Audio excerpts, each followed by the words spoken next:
corrigeant, c'est magnifique.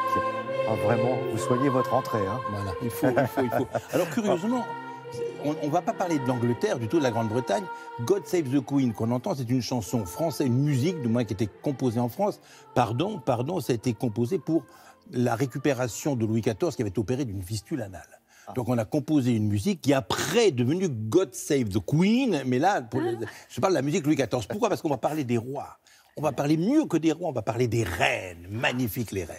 Mélanie, alors, Loïc, écoutez, avant de manger la galette, on va s'intéresser aux rois. Mais pour l'épiphanie, et surtout aux reines. Alors pourquoi aux reines ? Parce que, regardez, il y a une pléthore, il y a une floraison, il y a une couronne, si j'ose dire, de bandes dessinées consacrées à des reines. Mais pas des reines gentilles, bonasses, aimables et souriantes. Des garces, des vraies salopes, des méchantes, des assassines, des cruelles, qui ont tué, qui ont empoisonné, qui ont fait toutes les pires saletés de la terre. Il y a une collection de bandes dessinées, il y a plein de bandes dessinées. Chez Glénat, chez Dargaud, chez Delcourt, chez Le Lombard, on sort que des collections sur les méchantes, les reines de sang. Voilà. Alors donc j'ai voulu vous amener, puisqu'on est avec les rois et Louis XIV et voilà ces problèmes, nous allons aller à la basilique Saint-Denis où sont enterrés tous les rois et toutes les reines de France. Et je vais me permettre, je veux dire, à la façon de Saint-Simon, je vais vous raconter je vais vous le conter en direct, si je peux me permettre, à partir d'un petit canevas. Donc en avant, à la basilique Saint-Denis. Allez, comptons.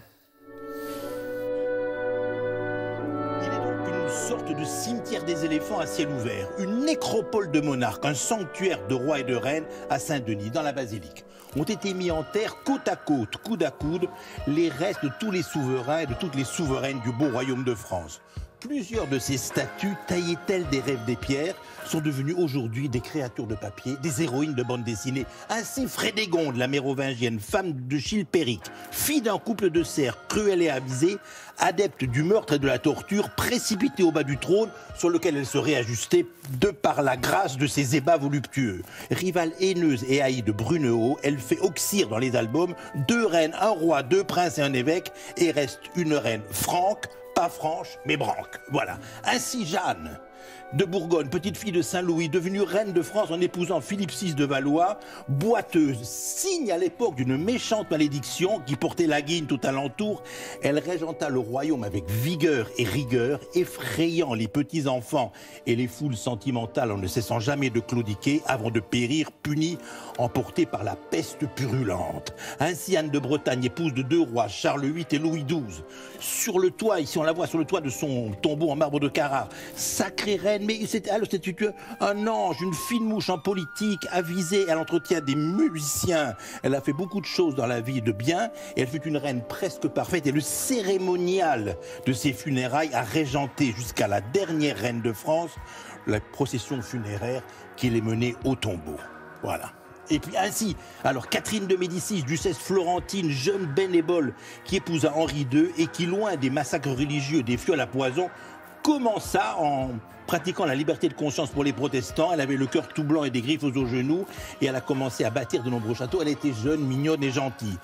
Comme son propre mausolée, c'est elle qui l'a construit, mais chacun sait que petite blonde, changée en reine noire, elle orchestra tout au long de son règne de sanguinolentes pompes funèbres, elle orchestra la ruine de sa famille, elle se montra vilaine araignée, sale teigne, méchante musaraigne, empoisonneuse et despote.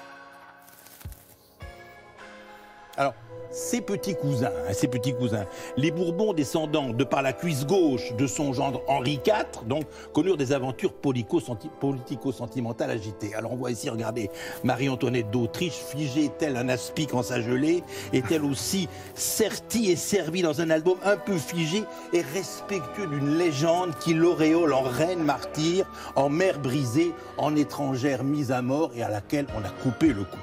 Le règne napoléonien est lui aussi raconté en bande dessinée. Regardez, sur les vitraux de la magnifique basilique Saint-Denis, et aussi on a pris un personnage qui s'appelle Charlotte. Charlotte était une fille du roi de Belgique qui épousait le frère du mari de Sissi, est devenue impératrice détrônée du Mexique. Et elle a connu dès l'enfance un destin tragique raconté avec faste, fracas et folie, ce qui en fait pour elle aussi une parente presque pauvre, de toute cette galerie de grâce glacée, montrée telle des garces couronnées, maquillées de cernes et de sang. Alors voilà ces créatures. Voilà toutes ces galeries. Regardez cette galerie de grâce, glacée, méchante, teigne et méchante. Alors voilà, c'est ça. Et alors, à toutes ces créatures, il faut un roi, bien évidemment. Alors, il n'y a que des albums sur les femmes. C'est un peu sexiste, si j'ose dire, parce que bien sûr, la femme n'avait aucune place à l'époque. On la montre méchante, marâtre, haineuse. Mais c'était ce que racontent les bandes dessinées, c'est ce qu'on retient de l'histoire. Et alors, il y a l'album de Torgal. Torgal, c'est tout biscotto dehors, voilà, qui lui est le roi sur lequel elles viennent vers lui. Alors lui, ce torse-poil, en avant, c'est le roi de toutes ces reines-là. Vous avez entendu Pavane pour une infante défunte de Maurice Ravel, et moi j'avais interviewé Sakamoto qui a fait le Welcome Mr. Lawrence de David Bowie. Il m'avait raconté qu'il s'était beaucoup inspiré de Pavane pour une infante défunte pour composer Merry Christmas Mr. Lawrence qu'on a entendu tout de suite. Voilà. Merci Vive infiniment. les reines de France. C'était formidable, toute cette tendresse, ça nous a fait un bien fou.